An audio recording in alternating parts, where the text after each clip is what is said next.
All right. Howdy, everybody, and welcome to the Word 27. And tonight we are going to put everything all in one. We're going to do the reading and the Q&A. But I ask you to hold your observations and questions until the end. So that is why everybody needs their notebook. Oh, I need a notebook. I'll be right back. Pen and paper. Well, I guess the notebook is the paper. And Matt, I'll use this. JJ, get a turkey. I don't know if you got a turkey or not. Okay, let's go ahead and pray in. Anyways, before we pray in, we got with us tonight Landon and Matt and Dee and Gwen. Okay, let's go ahead and pray in. All right, Heavenly Father, thank you very much for another opportunity to get together. You and each other in the fellowship, and we ask that you give us knowledge and insight into what we're reading, and open eyes and ears, and bless everybody that's with us. And we thank you for that. In Jesus, Yeshua's name, amen. Amen. Okay. So we got JJ and Colby, which means Ashley also. So howdy. And tonight we are continuing on in Numbers. So in Numbers, we're going to start in 24 and we'll go to 25, 26, 27, and 28. And once we are done with that, then we'll open it up for Q&A. So as I was mentioning just a minute ago, please save your questions and comments until after we're done reading so that we can all share them. So that's why you have your Pluma and Papel. Okay, anyways, let's get rolling here. So Numbers chapter 24. And when Balaam saw that it pleased the Lord to bless Israel, he went not, as at other times, to seek for enchantments, but he set his face toward the wilderness. And Balaam lifted up his eyes, and he saw Israel abiding in his tents according to their tribes. And the Spirit of God came upon him. And he took up his parable and said, Balaam, the son of Beor, hath said, and the man whose eyes are open hath said, he hath said, which heard the words of God, which saw the vision of the Almighty falling into a trance, but having his eyes open. How goodly are thy tents, O Jacob, and thy tabernacles, O Israel. As the valleys are, they spread forth as gardens by the riverside, as trees of line aloes, which the Lord hath planted, and as cedar trees beside the water. He shall pour the water out of his buckets, and his seed shall be in many waters. And his king shall be higher than Agag, and his kingdom shall be exalted. And God brought him forth out of Egypt. He hath, as it were, the strength of a unicorn. And he shall eat up the nations, his enemies, and shall break their bones and pierce them through with his arrows.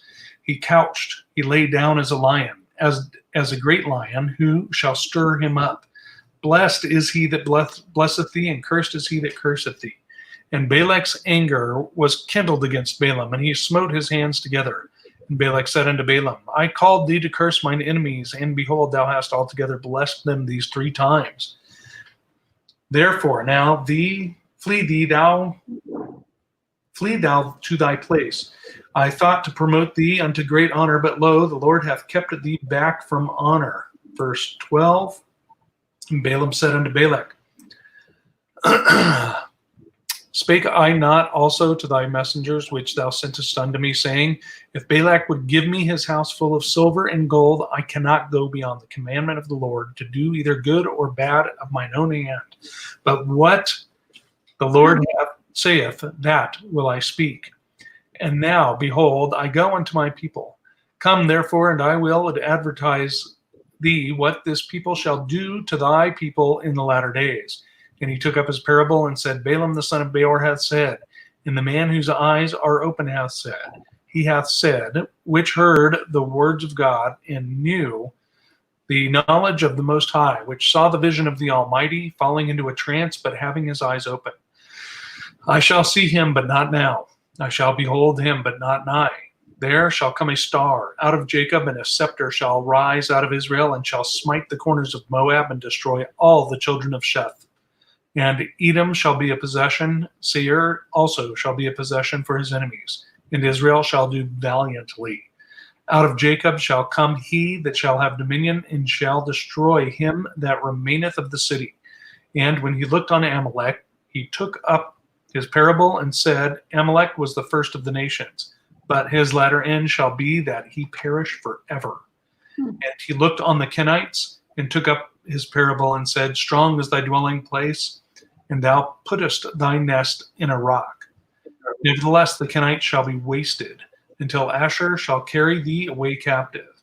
And he took up his parable and said, Alas, who shall live when God doeth this? Verse 24, And ships shall come from the coast of Chittim, and shall afflict Asher, and shall afflict Eber, and he also shall perish forever. And Balaam rose up and went and returned to his place, and Balak also went his way.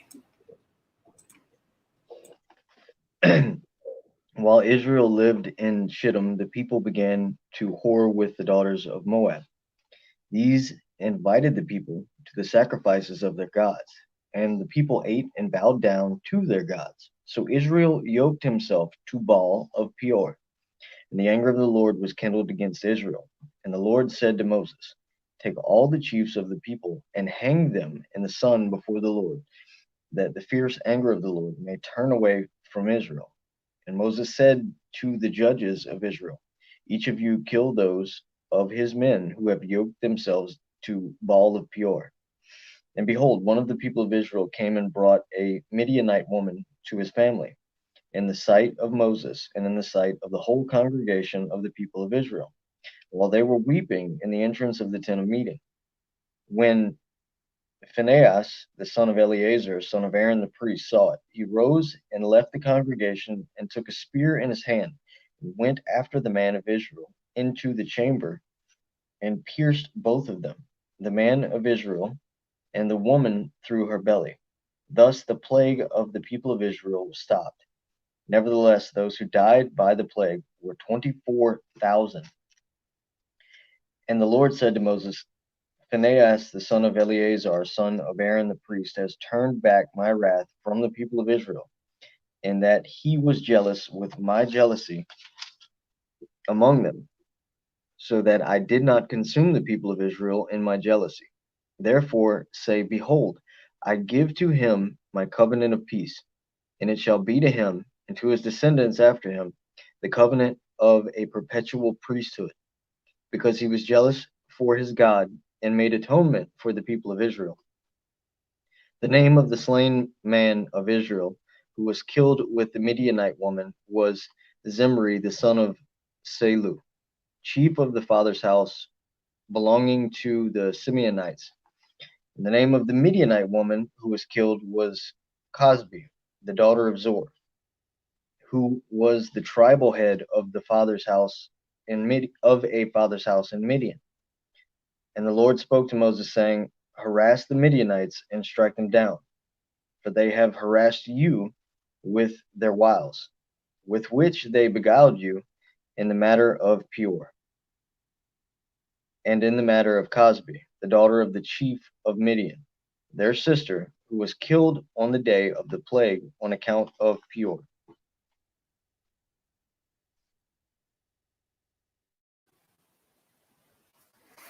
And it came to pass after the plague that the Lord spake unto Moses and unto Eleazar the son of Aaron the priest, saying, Take the sum of all the congregation of the children of Israel, from 20 years old upward, throughout their father's house, all that are able to go to war in Israel. And Moses and Eleazar the priest spake with them in the plains of Moab by Jordan near Jericho, saying, Take the sum of people from 20 years old and upward, as the Lord commanded Moses and the children of Israel, which went forth out of the land of Egypt. Reuben, the eldest son of Israel, the children of Reuben, Hanok, of whom cometh from the family of Hanokites, of Palu, the family of Paluites, of Hezron, the family of Hezronites, of Carmi, the family of Carmenites. These are the families of the Reubenites, and they that were numbered of them were 43,730. And the sons of Palu, Elab, and the sons of Elab, Nemiel, and Dathan, and Abiram. This is that Dathan and Abiram, which were famous in the congregation, who strove against Moses and against Aaron in the company of Korah, when they strove against the Lord. And the earth opened her mouth and swallowed them up together with Korah, when the company died, what time the fire devoured 250 men, and they became a sign. Notwithstanding, the children of Korah died not. The sons of Simeon, after their families, of Nemiel, the family of the Nemielites, and Jamin, the family of the Jamanites, and Jachin, the family of the Jachinites, of Zephah, the family of the Zephanites, of Shaul, the family of the Shaulites. These are the families of the Simeonites, 20 and 2,200. The children of Gad, after their families, of Zephon, the family of the Zephonites, of Haggai, the family of the Haggites, of Shuni, the family of the Shunites, of Ozni, the family of the Ozniites, of Eri, the family of the Eriites, of Arad, the family of the Aradites, of Arieli, the family of the Arielites. These are the families of the children of Gad, according to those that were numbered of them, 40,500. The sons of Judah were Ir and Onan, and Ir and Onan died in the land of Canaan. And the sons of Judah and their families were Shelah, the family of the Shelites, Pharez, the family of the Pharezites, Zerah, the family of the Zerites. And the sons of Pharez were of Hezron, the family of the Hezronites, of Hamiel, the family of the Hamielites. These are the families of Judah, according to those that were numbered of them, 16,500. The sons of Issachar, after their families, of Tola, and the family of the Tolites, of Pua, family of the Puites, of Jashub, the family of Jashubites, of Shimron, the family of Shimronites. These are the families of Issachar, according to those that were numbered of them, 304,300. The sons of Zebulun, after their families, of Serad, the family of the Seradites, of Elon, the family of Elonites, Jahel, the family of Jahelites. These are the families of the Zebulunites, according to those that were numbered of them, 300,500. The sons of Joseph, after their families, were Manasseh and Ephraim. The sons of Manasseh, of Mashur, the family of the Mashurnites, and Machir begat Gilad. Of the Gilad came from the family of the Giladites. These are the sons of Gilad. Of Jezer, the family of the Jezerites. Of Halek, the family of the Halekites. And of Asriel, the family of Asrielites. And of Shechem, the family of Shechemites. And of Shemitah, the family of Shemitanites. And of Hefer, the family of the Heferites. And of Zepholad, the son of Hefer, had no sons but daughters. And the names of the daughters were Zelophehad, were Manalah, and Noah, and Hoglah, and Micah, and Tisra. These are the families of Manasseh, and those that were numbered of them, 50 and 2,700. These are the sons of Ephraim, after their families, of Shutelah, the family of the Shutelites, of Betcher, the family of the Betcherites, of Tahan, family of the Tahanites. And these are the sons of Shutelah, of Ahan, family of the Aaronites. These are the families of the sons of Ephraim, according to those that were numbered of them, 30 and 2,500. These are the sons of Joseph, after their families, the sons of Benjamin, after their families, of Bela, the families of Balanites, and Ashbel, the family of the Ashbelites, and Ahiram, the family of Ahiramites, of Shupham, the family of Shuphamites, of Huphanam, the family of the Huphanites. And the sons of Bela were Arn, and Naaman, and Ard, and the family of the Ardenites, and of Naaman, the family of the Naamanites. These are the sons of Benjamin, after their families, and they that are numbered of them were 40 and 5,600. These are the sons of Dan and their families. Of Shuham, the family of Shuhamites. These are the families of Dan after their families. All the families of the Shuhamites, according to those that were numbered of them, were 64,400.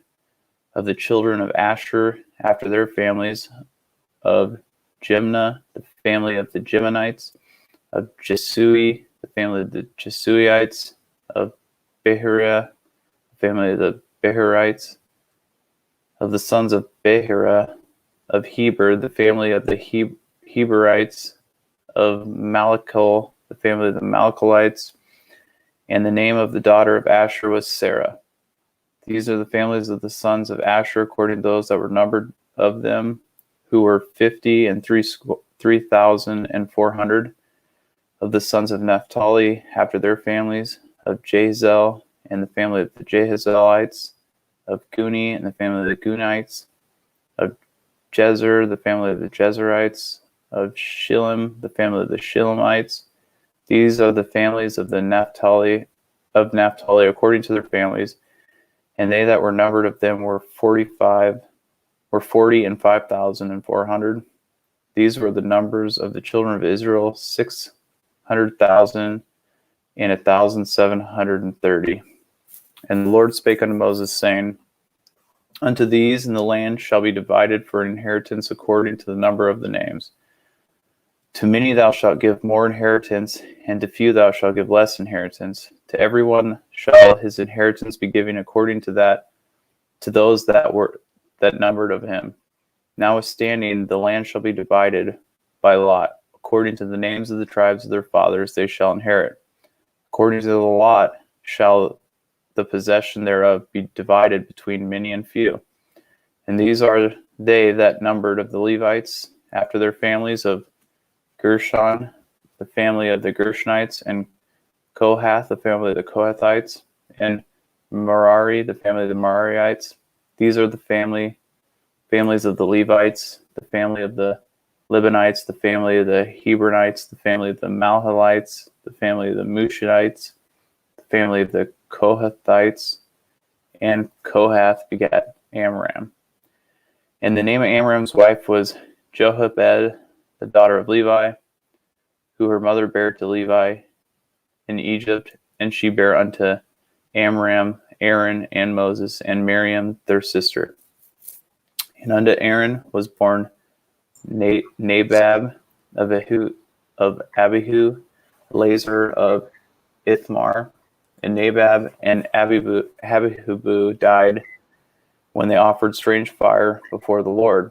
And those that were numbered of them were 20 and 3,000, all males from a month old and upward.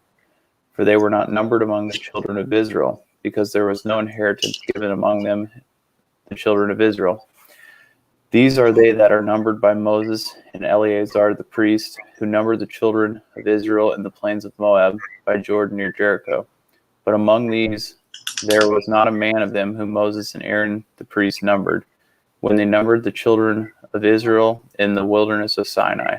For the Lord had said to them, They shall surely die in the wilderness.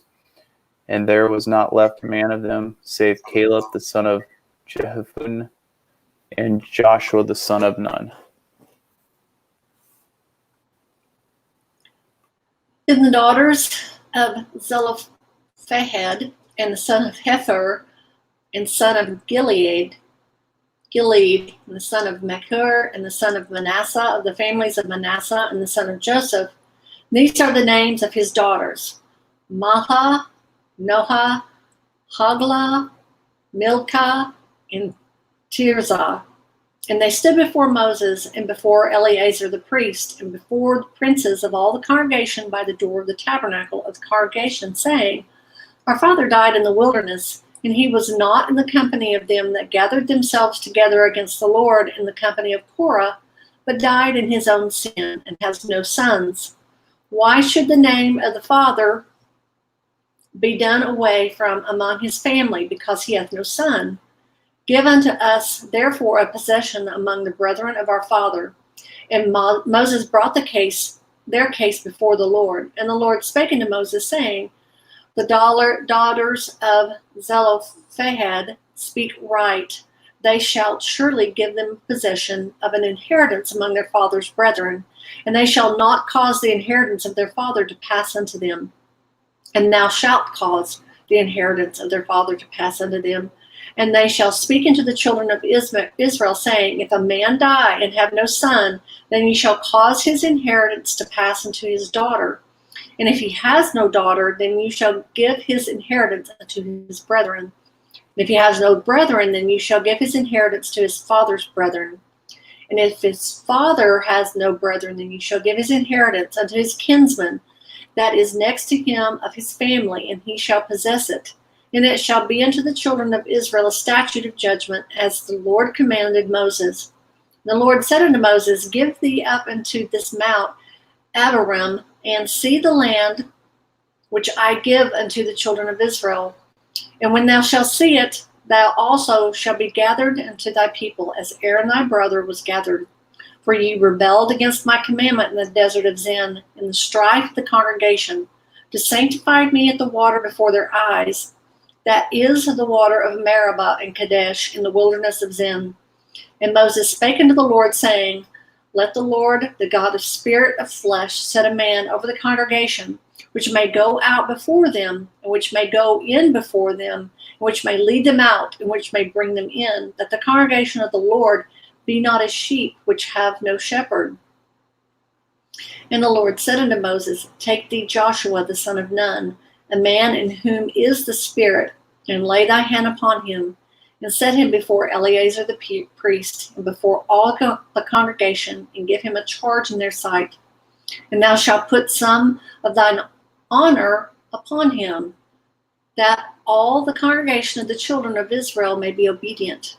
And he shall stand before Eleazar the priest, whom shall ask counsel for him after the judgment of Urim before the Lord. At his word shall go out, and at his word they shall come in, both he and all the children of Israel with him, even all the congregation.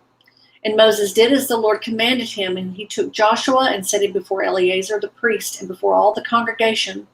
And he laid hands upon him and gave him charge as the Lord commanded by the hand of Moses. Numbers 28.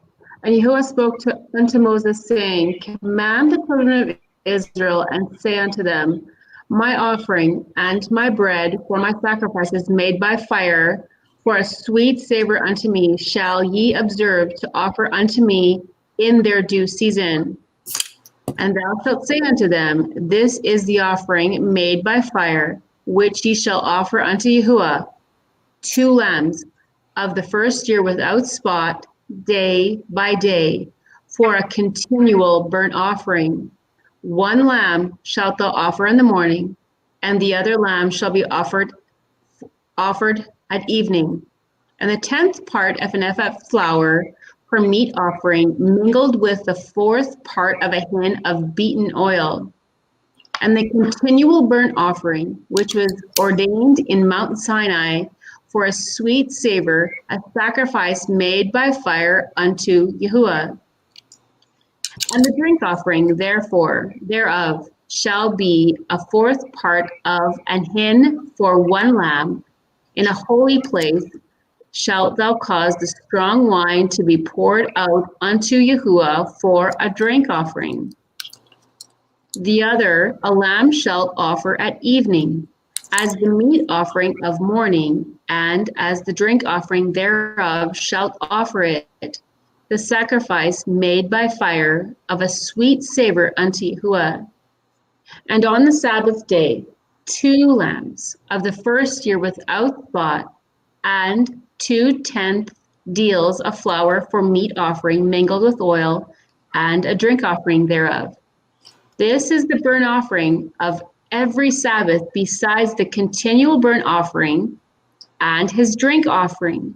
And in the beginning of your months, ye shall offer a burnt offering unto Yahuwah, 2 young bullocks, and 1 ram, 7 lambs of the first year without spot. and 3/10 of a deal of flour for meat offering mingled with oil for 1 bullock, and 2/10 deal of a flour for meat offering mingled with oil for 1 ram. And a several tenth deal of flour mingled with oil for a meat offering unto 1 lamb, for a burnt offering of a sweet savor, a sacrifice made by fire unto Yahuwah. And their drink offering shall be a half hin of wine unto a bullock, and the 3rd part of a hin unto a ram, and a 4th part of a hin unto a lamb. This is the burnt offering of every month throughout the months of the year. And 1 kind of goats for a sin offering unto Yahuwah shall be offered, besides the continual burnt offering and his drink offering. And a 14th day of the 1st month is the Passover unto Yahuwah. And the 14th day of this month is the feast. 7 days shall unleavened bread be eaten. And the 1st day shall be a holy convocation, and ye shall do no manner of servile work therein. But ye shall offer a sacrifice made by fire for a burnt offering unto Yahuwah. 2 young bullocks, 1 ram, 7 lambs of the 1st year. They shall be unto you without blemish. And their meat offering shall be of flour mingled with oil. 3/10 deal shall ye offer for a bullock, and 2/10 deal for a ram. And several 10th deal shalt thou offer for every lamb throughout the 7 lambs. And 1 goat for a sin offering, to make an atonement for you. Ye shall offer these besides the burnt offering in the morning, which is for a continual burnt offering. After this manner ye shall offer daily, throughout the 7 days, the meat of the sacrifice made by fire, of a sweet savor unto Yahuwah. It shall be offered beside the continual burnt offering and his drink offering. And on the 7th day ye shall have a holy convocation, ye shall do no servile work. Also, in the day of first fruits, when ye shall bring new meat offering unto Yahuwah, after your weeks be out, ye shall have a holy convocation, ye shall do no servile work. But ye shall offer a burnt offering for a sweet savor unto Yahuwah, 2 young bullocks, 1 ram, 7 lambs of the 1st year, and their meat offering of flour mingled with oil, 3/10 deals unto 1 bullock, 2/10 deals unto 1 ram. The several 10th deal unto 1 lamb throughout the 7 lambs, and 1 kid of goats to make an atonement for you. Ye shall offer them besides the continual burnt offering and his meat offering. They shall be unto you without blemish, and their drink offerings. Awesome. All right. Thank you very much, everybody. So, being new, we are going to go straight into the discussion. So let's go back to chapter 24. That's the one we started with, Gwen. I was here. I was paying attention. All right. Hi. Let's see. I even wrote down some scriptures. Just so you know.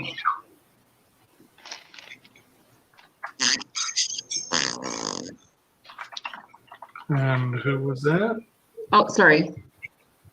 I'm not muted. It's your fault. Okay. Anyway. Talking about trumpets. All right. Anyways, chapter 20. That's a good chapter. You deserve that, Matt. I guess. You did very well, Matt. You did. You did awesome. I was like, I'm really glad that was Matt. About 3/4 of the way through, I was trying not to laugh just because how bad they were. You were doing a fine job. Okay. All right. Go back. So, chapter 24, what do you got in Numbers 24? I don't have anything until verse 7. Oh, stay with me. 7, 13, and 24. Okay. We must be related. So, verse 7, talking about Jacob. What are He shall pour the water out of his buckets, and his seed shall be in many waters. And his seed shall be higher than Agag, and his kingdom shall be exalted.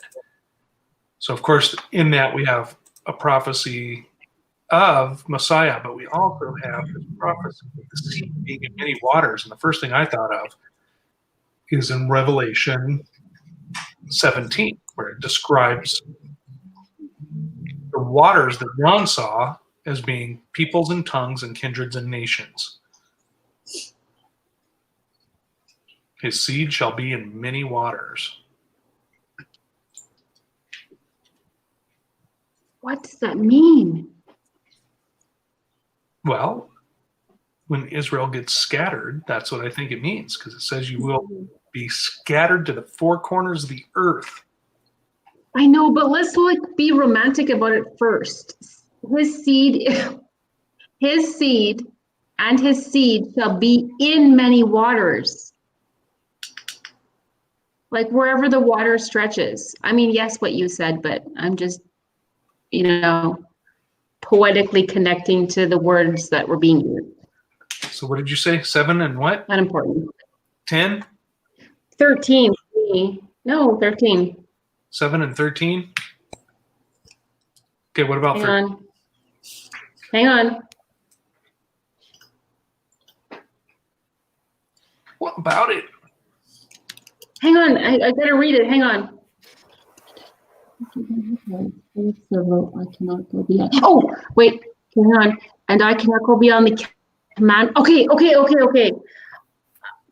I loved the concept of whether you give me gold or silver, I can't go past the commandment of Yahuwah to do either good or bad in my own mind. I love that because it completely separates his flesh infectedness, whether his flesh can do good or if his flesh could do bad, because it can do both, just like the tree of life, right? Oh my gosh, I'm trying not to, I won't, I promise. Okay, having my self-dialogue, sorry. But I like the connection to that he removed himself from his flesh in that moment and connected himself completely spiritually to the word, the spirit of truth, to the commandment of Yahuwah. He completely removed his flesh, no matter how good or bad it could be. I just love that. I love that. The end. And you said you had another verse, right? What about everybody else? Like everybody else can say something, please. No, you're on a roll, please. What do you got? Somebody else?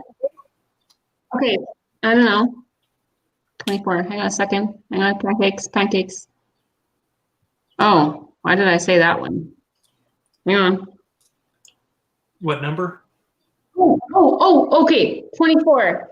And the ships shall come from the coast of Chittim, and shall afflict Asher, and shall afflict Eber, and he shall also perish forever. Okay, this is more like a query or a question. Gosh, that's really okay. Eber, in the line of the patriarchs, if I'm not mistaken, Eber is where the Hebrew name is rooted from. Eber, as far as I can remember, Eber means crossed over or crossing over or crossed over. What verse is that in? 24. And I just thought, like, what do you mean? And shall afflict Eber, and he shall also perish forever. I mean, it may be irrelevant. It's just something that I So was two putting. entire nations, Pardon? 2 entire nations of people. Yeah, like Eber, like Yeshua comes from the line of Eber, i.e., some other. Anyway, So, I have more to it, but Yeah, in 22, 21 and 22, and he looked on the Kenites and took up his parable and said, "Strong is thy dwelling place, and thou puttest thy nest in a rock. Nevertheless, the Kenites shall be wasted until Asher shall carry thee away captive." Now that's interesting because Jesus, Yeshua, said, "Beware the scribes." And in 1 Chronicles 2:55, it says, "In the families of the scribes which dwelt at Jabez, the Tirathites, the Shemaathites, and the Sukkanites, these are the Kenites that came out of Henoch, the father of the house of Rechab."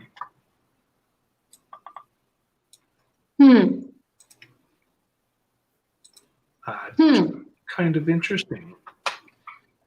I like the phrase, and he took up his parable. I think there's a couple more times it says that statement, doesn't it, in the Torah? Like, and he took up his parable. I remember hearing that before. I like that. Like, pardon? Probably when we read this. No, it says it somewhere else too. Right, Donna? do what? Never mind. Okay. No, I was in the middle. I'm sorry, I was in the middle of looking up Eber in Strong's. I'm doing one of Landon's things. Uh-huh. Am I accurate or am I off on that? Should I get my book and see if I'm off? No, I mean it does say that. It says that it's a descendant of Shem.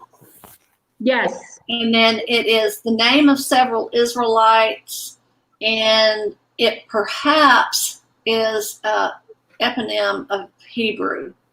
Yeah, it's like the 3rd generation from Shem or something like that, or the 3rd or 4th generation from Shem. Mm-hmm. It means a region beyond. Right. Right. That's what it, yeah. Interesting. It means a region beyond. Yeah, it says Eber, a region beyond, is in quotation marks, and it says a descendant of Shem, also the name of several Israelites. I mean, that's just the literal reading from Strong's. Like I remember seeing in a study that I did 5 million years ago that that's where the word Hebrew comes in, from something coming over from beyond. Anyways. Who got notes out of 25? I didn't get any notes from 25. Anybody else? I do. Oh, I guess my question was, I had 2 things in 25. Whose is earlier? Huh? Whose is earlier in the chapter? Oh. What verses? I didn't write down the verse. Oh, okay. I'm Then sorry. answer first. Well, one of them I think is later on. One of them is just a general overall question of, do we have an actual count anywhere of how many were actually killed total? Did everybody get wiped out under over 20 years old? 24,000. Now, I mean, I'm talking total of all of the whole 40 years. Was everybody gone? Everybody Over 20 years out old? of Egypt over 20 years old, Okay. except But for do we have an actual Joshua and Caleb. count of that? The what? Do we have an actual count of that? I guess if we went back through and added it all up. Well, it would have to be the numbers that we just got, plus their wives, I would imagine. Oh, so the 601,730 plus Levite, plus Right. Levite, plus the women and children is what you're saying? Well, we wouldn't know the exact number of Levites over the age of 20, but when he says that those over the age of 20 will die in the wilderness, I think he's excluding the Levites because they're not numbered with Israel. Gotcha. So that's quite a few people. like a Mhm. lot. Or is it? I City of Haman. don't know. What are current death numbers for a city of 3 million people over 40 years? Sounds just like a generation. Well, you got to think too. The multitude that came out of Egypt, there started being large chunks of them died almost immediately. Right. So their numbers. I guess their numbers would dwindle, but they would have children too. Right. Hmm. And then the other question was, so the Midianite woman, Uh-huh. was that the same? Isn't Moses' father-in-law a priest of Midian? I was thinking the same thing. He's like, oh, I was going to use a bad word, but I still can't find a good word to say it. Like, fool around with the Midianites, like play with them. Yeah, because it's like if Moses' father-in-law was a priest of Midian. Yeah. I've asked that question too, D. Like, he was the priest of Midian, and the Midianites were, Wasn't wait, that was Abraham, right? At the in Jasher. They broke all of the different. Hmm. He's a Chaldean. Yeah. Never mind. Yeah. I got him. Yeah, Abraham's a Chaldean. Right. What else did you have, Gwen? I had verse 11. Phinehas, the son of Eleazar, the son of Aaron, the priest, hath turned my wrath away from the children of Israel, while he has zealous for my sake among them, that I consumed not the children of Israel in my jealousy. Okay, I was having a moment of like fast forwarding to hypothetically the year 2020, and us passive aggressive believers that we are. I mean, my mind was like spaghettiing when I was reading this chapter, because you see this guy completely infused with zealous passion, fear, awe, A, B, C, D, E, F, G, whatever is in the definition of this person's existence, to who Abba is and how he didn't even second guess himself. He just like turned around and looked for something and just like, some fantastical movie that we've seen, and just impales these two beings.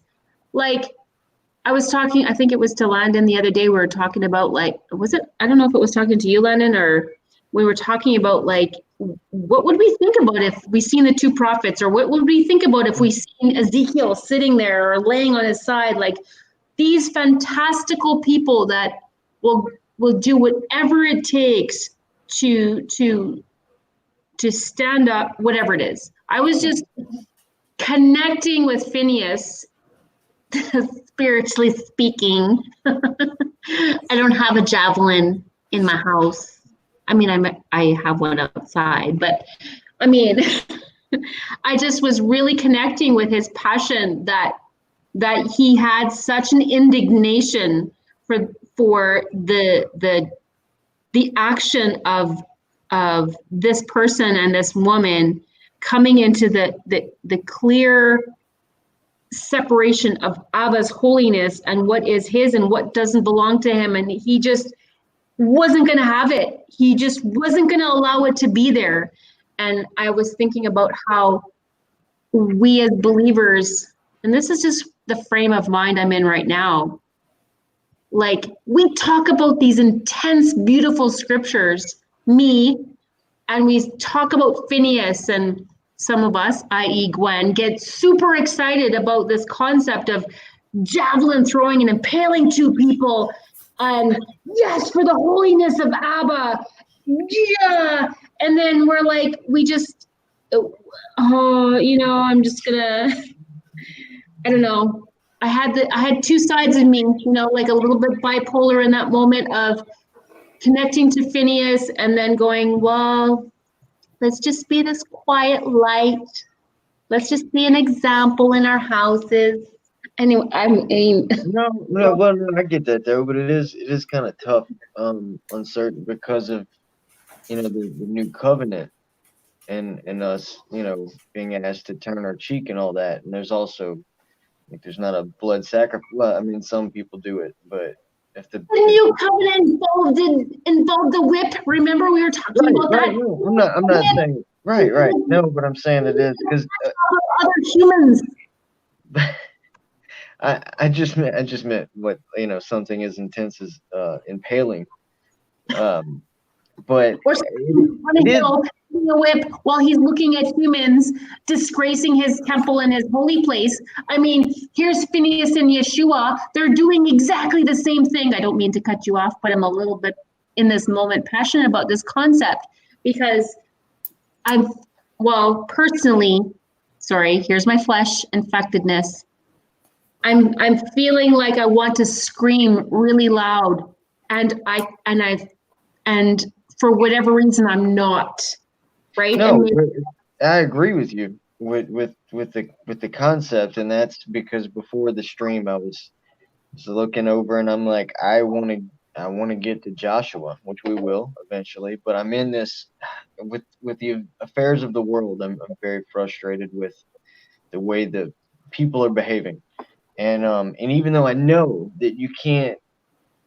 I'm not saying like God's calling for blood. I know all that. I'm just so frustrated with it. I'm going through the spiritual warfare stuff, and it's manifesting through people, and it's driving me insane. And I can have intelligent conversations with them, but I can still see the spirit there, and it's so frustrating that I get it. I totally get it. I feel like I'm two different people because the person that was talking to the other day, Landon, I feel like I'm completely in a different zone in this moment. I'm very thankful I don't have a javelin or something to impale anybody right now. But like, it's you see these parallels, like turn the other cheek and all of these other things. But I really think, oh my gosh, I don't even know if I should say this live, but I will. But I mean, yes. If someone like, okay, one of you, if you say something that offends me, I'll let you slap me on the cheek, maybe. And then maybe on the other cheek, if I have that one available. But if I have, I mean, okay, we're talking about Phineas behaved in that way because of the environment, right? Where were they? The location. Right? Now, if the temple that we talk about, and I'm sorry that I'm taking this on a tangent, John, but if we're the temple and we're trying to create this environment of the body of Messiah, like, and I really mean, because we don't understand what that means. I mean, oh my gosh, I'm going to have to, wow. Okay, so I think that there is a type of, we need the prophets. We need those two prophets really fast, pretty soon, I think. Okay, so let's go to chapter 6. Because I can't even make an end to that. Yeah. 26. I have something in 11. If anybody's got something before that, let me know. And 26. 26:11? Yep. That's where I was just there. I have 13.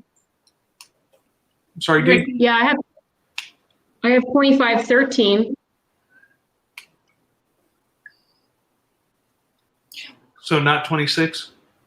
Okay, let's go to 26 because I really took a tangent there. So 26:11. The children of Korah. Korah's rebellion. Now remember back when they rebelled against Moses, it said it took everyone with him, their tents, their families, their animals, all their belongings. So are these adult children that had stepped away from their dad, their father, and had their own their own tents and own families, and we're like, man, Dad's going off on the deep end. Very good question. A good way to make sense of it. I mean, it seems logical because you can't have both where, slay his family and yet his son survived. Either they disobeyed and didn't, which I don't see God just being like, no big deal. My anger's already kindled, but I'll let that one slip. So I think, unless there was something else that would have had to been grown men with their own families that were like,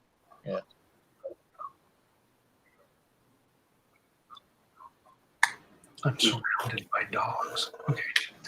And there's just one of them. Okay, I just did a. Go ahead. I'm sorry.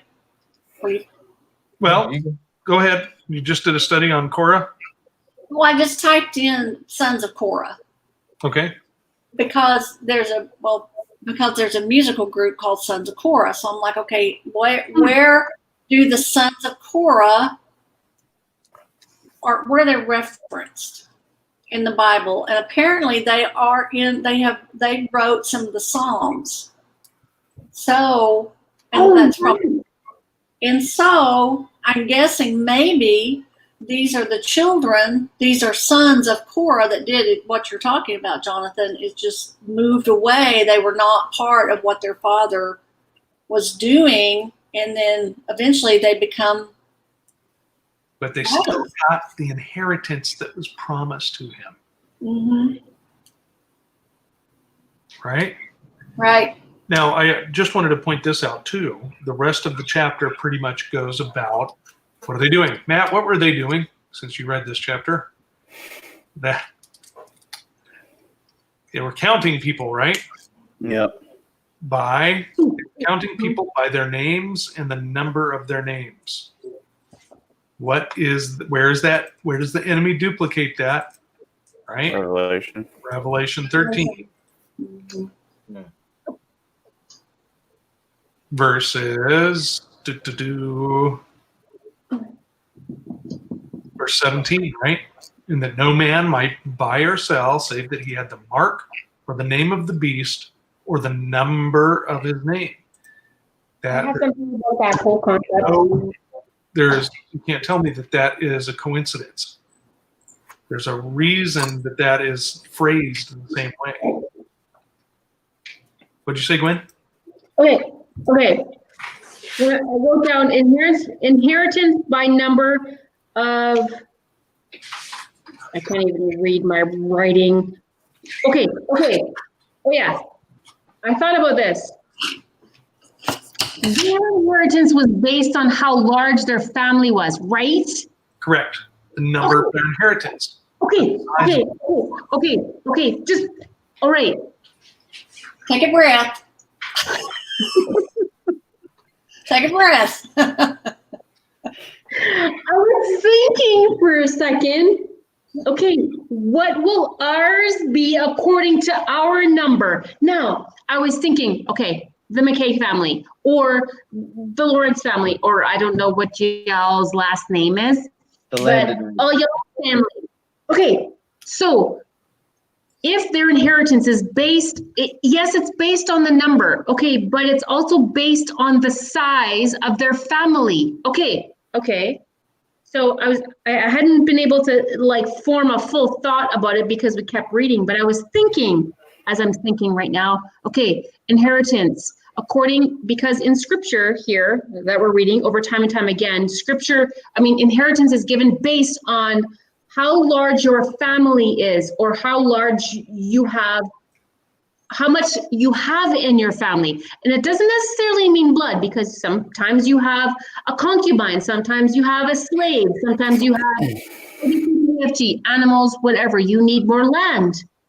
Whatever this scenario is, you need more land over here because your family has this, ABCDFG. Now, if you're the McKay family, I don't know, I was thinking our inheritance, maybe it has to do with, do you think it has to do with, who we bring in the kingdom, how, like, okay, oh, Isaiah. Okay, Isaiah, when he's like, stretch out your tent pegs.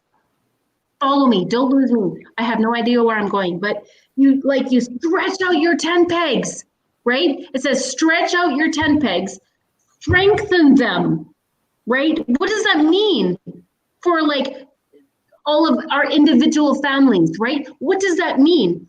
We're stretching out our tent pegs, we're stretching out our borders, and we're strengthening our borders for what?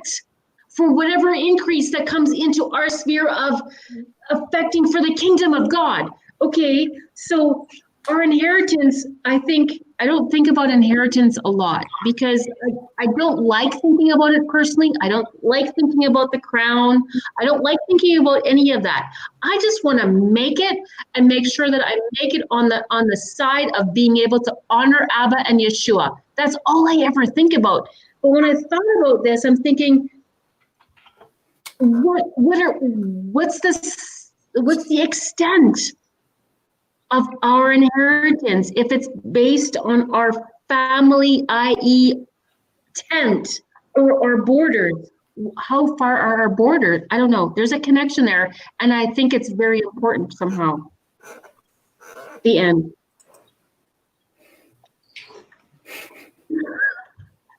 Colossians 3:24, knowing that of the Lord you shall receive the reward of the inheritance, for ye serve the Lord Christ. Okay, so our inheritance has to be something, not something like Gwen did a really good job today, so she gets like a purple gem on the other side. There's something more to it. Like our inheritance has to do with more than what we think as individuals, but as family. Like, are we a family? We're in the body of Christ. Okay, so okay, wait. Oh gosh, this is a whole nother show. I believe that since we are in him and he inherited all creation, that's our inheritance. No, I think there's more to it than that. I mean, that's a really beautiful mural, and I think it's relevant and I think it's true, but I think it's condensed. I think it's compartmentalized because it's talking about counting. It's talking about numbering, meaning there is a count. There is a numbering, right? So if there's a count and there's a numbering, I think that like, where does it talk about? I mean, somewhere in the Bible it talks about, what will take after. Like, in Revelation, where it numbers the 12 tribes, 12,000 out of each tribe. Yeah.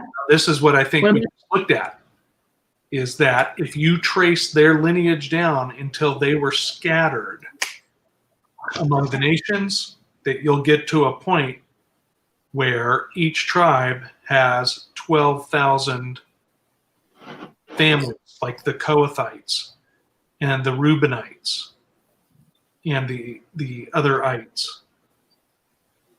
Okay. Right? That's a theory I have. I can't prove it. I can't. Yeah. I mean, we all have to have a category. There's only how many gates. And then right? that goes back to what we read in 24:7. His seed shall be in many waters. Right? So all those 12,000 families from each tribe, the 144,000 families, are spread all throughout every tongue and every kindred and every people.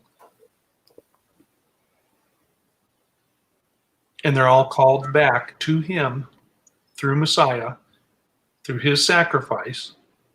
And if it's not by blood, then it's by grafting in.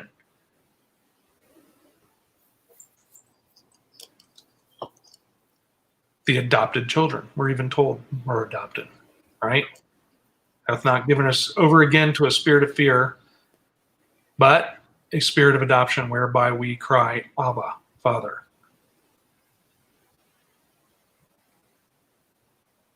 Yeah, because I think there is some fear.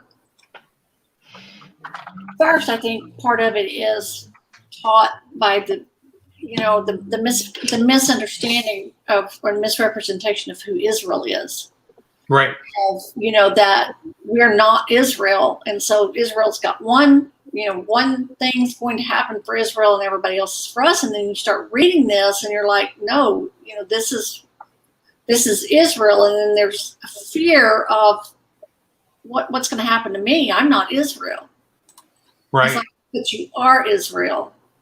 You're either Israel by bloodline, and I mentioned this before, I think the people that are waking up or have been are actually the lost tribes. That's just my personal viewpoint. And then other people are grafted in. Yes, BB, we are live. Did you like that? Okay.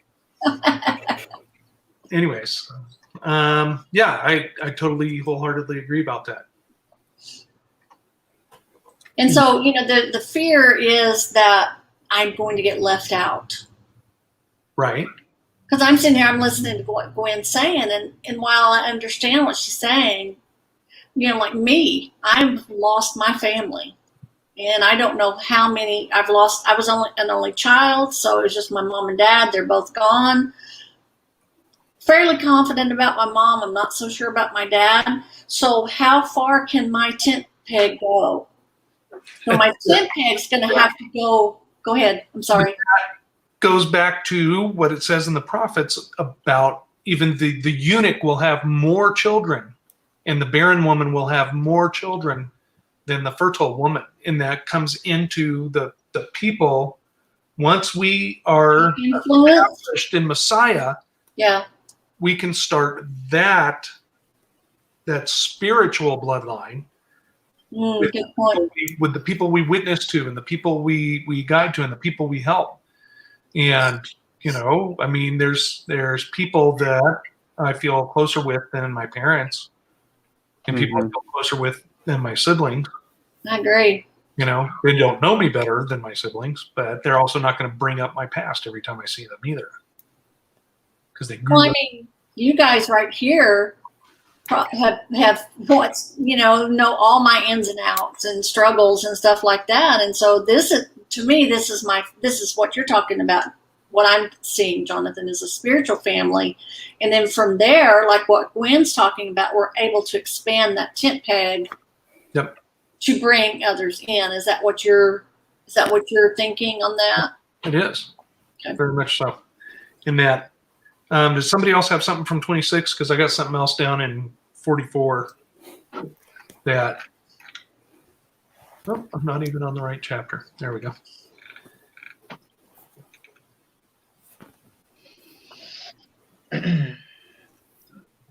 Doesn't that word look awfully familiar? The family of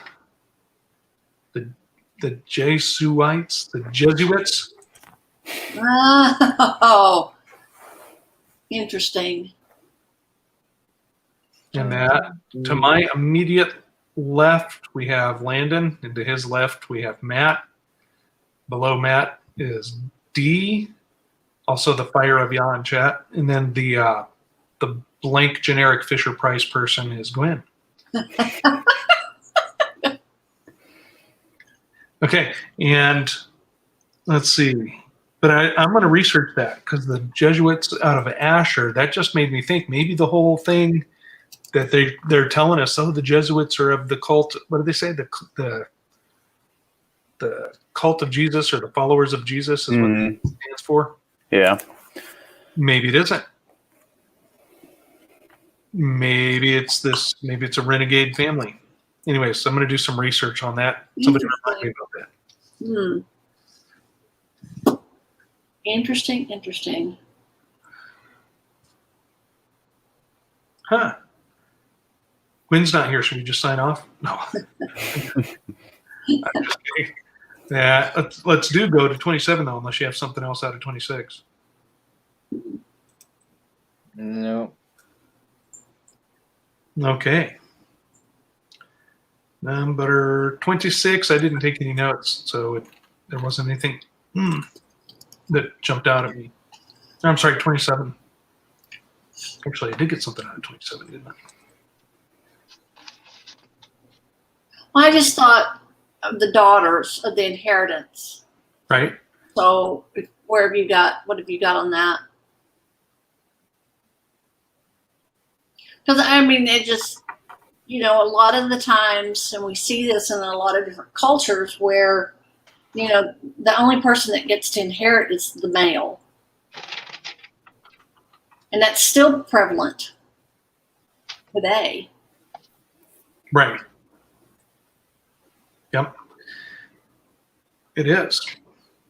I thought this was kind of a bit interesting. In verse 20,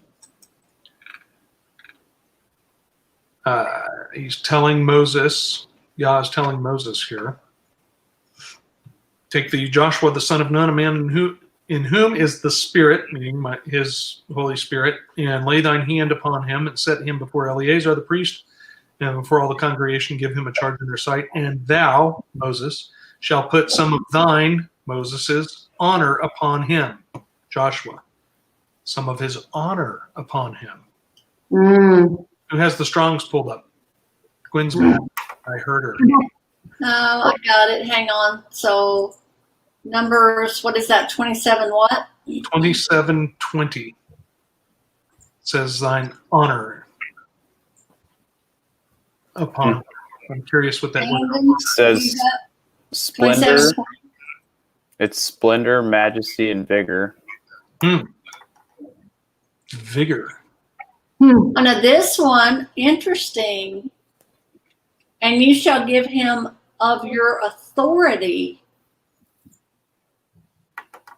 In this is Bible Hub. Their Strong's Concordance has authority. In Strong's 1935, it says majesty, splendor, vigor. That's interesting. Because you think about Moses and that, the aura, for the shine on his face, that Right. splendor from being in the presence of the Father. Right. You had to wear the veil. Yeah. I noticed it Interesting. specifically says too that Moses and Joshua, like at their death, that they were still like in perfect health. Right. Seemed to be. Yeah, so vigor. So vigor, in there. yeah. Physical strength and good health is what vigor is. Unless you spell it the British way, then it's vigor. Okay. Not to be confused with vicar. Oh, Who did what? nothing. No, it's not anymore, remember? Oh, that's right. That's Right. How humble of him to give it back to Christ. Anybody else got something from 27? Somebody's kitten squeaking? I Yeah. hear it kitty too. He's got a hold of it. I'll just mute. John got it going. Oh, All right, let's go to 28. Numbers 28. This is the one I didn't take any notes for. yeah, ooh, I have one thing there. Okay. Sing it. Okay, well, I mean, 7 lambs, 1 goat makes 8. Like it kept saying, like every single time you make a sacrifice, like on top of the everyday, on top of your every single time you give, on top of, like that was important, but I can't remember because I don't have it in front of me. But what I remember is like 7 lambs, 1 goat makes 8 days. And there's I don't know what the punchline of what I'm saying is, but there's something important there. Like, Well, like goat was offered for the sin offering, right? what? Goat, Azazel. Yeah. Oh, I don't want to talk about that because I don't understand that. I mean, okay, fine. Okay, if you want to talk, I don't understand it. I'm just running ideas out here. But the goat could be used, a kid goat Yeah. could be used as a Passover also. Right, but this was specifically saying I want 7 lambs. Like there was no replacement for this particular. I guess this was talking about Passover. Okay, so Passover 7 lambs, and then on the 8th day I want a goat for a sin off or for atonement. Sorry, my bad. But I was thinking about how you have the 7 days plus 1 day, 7 days plus 1 day, or maybe 7 weeks plus 1 day, i.e., like the count for Shavuot, or Well, I don't know. what I'm seeing is you've got the 7 days that are the lambs, that are the offerings, but then you've got the one goat that's for the sin. And so that's a different, completely different time. It's for atonement. Like it is for sin, but it's for atonement. It's like something's the same but different, or something. There's so much I don't understand about Azazel, and there's so much I don't understand about that concept. Like, but I thought that there was something important about the 7 plus 1 making 8. 7 plus 1 making 8. Like we have this idea of, you know, counting 7, counting 7, counting 7, but then there's always this plus 1 making 8 days in and out of scripture, right? Like, and then when we're thinking about end times, we have 7, like in Revelation when it's talking about, you know, 7 trumpets, 7 seals, 7 bowls of wrath, and all of that hullabaloo. But it feels like there's one more. It feels like there's one more, like, I don't know, like that 8th day almost makes it like, you know, like a surprise in a way. Like you think it's 7, but it could be plus 1. I don't know. I have no idea what I'm suggesting, but There's the feast day though, right? Because you have Passover, and then starts 7 days of unleavened bread. So altogether, that's 8 days right there. Mhm. yeah, but there's more in scripture that is besides Passover that it talks about 8 days, right? Yes, there is. Yeah. So I don't know. Like I thought that it was interesting, like how out of the blue, all of a sudden they're talking about Passover. Like where did that come from? They're talking about Korah. Hang on a second. Hang on, Jam Pancakes. Hang on. Chapter 27. No, 28. Look at your screen. I know. I'm just like, I'm still, I have my thing still on 27. I know, I'm still with you. Hang on. Come on, the children of Israel said unto man, and like they're talking about 1 lamb thou shalt offer in the morning and 1 in the evening. That's 2 lambs. That's 14 plus 2 is 16 lambs, right? So it's 8, still 8 again. Like, I don't know. Like, it's one of, like, I'm seeing that there's a mystery, and and it's not supposed to stay a mystery for us, right? Like it's for Gwen, I'm seeing that there's something mysterious about this, like not mysterious in such a way that it's hocus pocus or something that I'm not supposed to know, but I can tell that there's something that I'm supposed to understand about the 8th thing, the 8th day, or I don't know. So How far is the Day of Atonement from Passover? How many months is that, or weeks is that? 49 Sabbaths, right? I didn't want to say anything out loud because everything is just like so controversial. Yeah. No, that's It's not over. 49 days, not 49 Sabbaths. 7 Sabbaths. 7 Sabbaths plus a day. Right. Yep. Yeah. 9 Sabbaths. That's like almost a year. Like, what is the 1 day for? What is like? Why is the 1 day? Like, what is? So There's they something. don't have to have the feast start on a Sabbath. It's a special Sabbath. Okay, that's too easy. I mean, Oh, okay. aren't we told, right? Don't let them corrupt the simplicity in Christ. Yes. Keep it simple. Keep it simple. Keep it. I mean. Keep Yes. it simple. As soon as people start introducing me to where I got to break out algebra, Forget it. Yeah. We must be of the same generation. Right? We're all like, forget it. I can count on my abacus.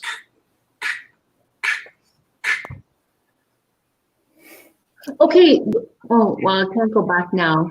But there was something pretty prophetic that was talking about in Numbers here. When it was like an end times thing there. But I'm past it now, I guess. I think it was in chapter 26, maybe. But anyway. Numbers is very good.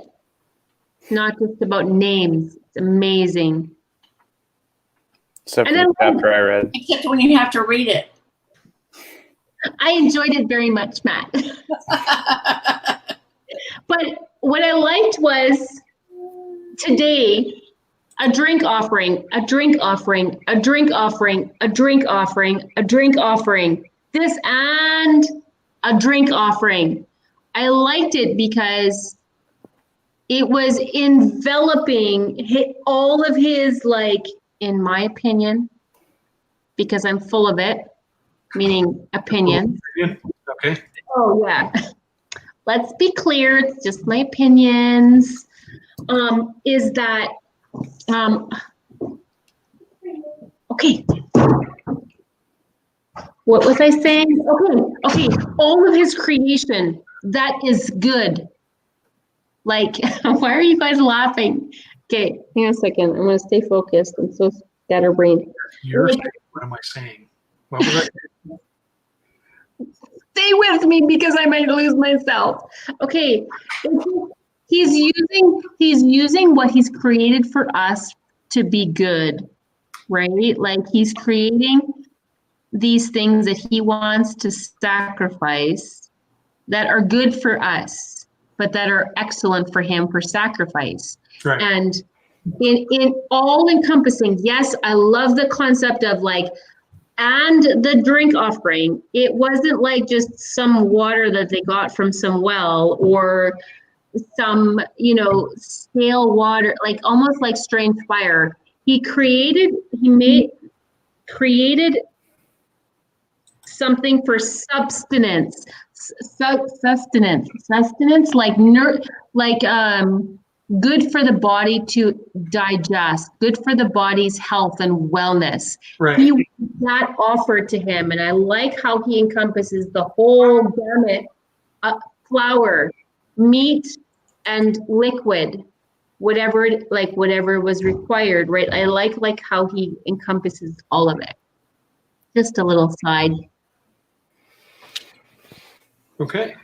thing. Okay, my math's home. Now I have to go. Okay. Don't say goodbye so quickly. Actually, I'm just gonna let everybody go. Oh, you said you didn't stop. They're getting lengthy. Yeah, I got to run pretty soon too. Oh, okay. Right. So everybody, thank you very much for reading, Landon and Matt and Dee and Gwen, and everybody, thank you for joining us in chat. That's awesome. Next one for reading will be Seventh Day, coming up 7th. And then we are, day after tomorrow, going to start delving into the trumpets, the trumps. Dun, dun, dun. Okay. I don't have a voice for it. So, This is a really long goodbye. love you all. We'll see you very soon. Thank you for joining. Bye. Bye. Bye. I love you, family.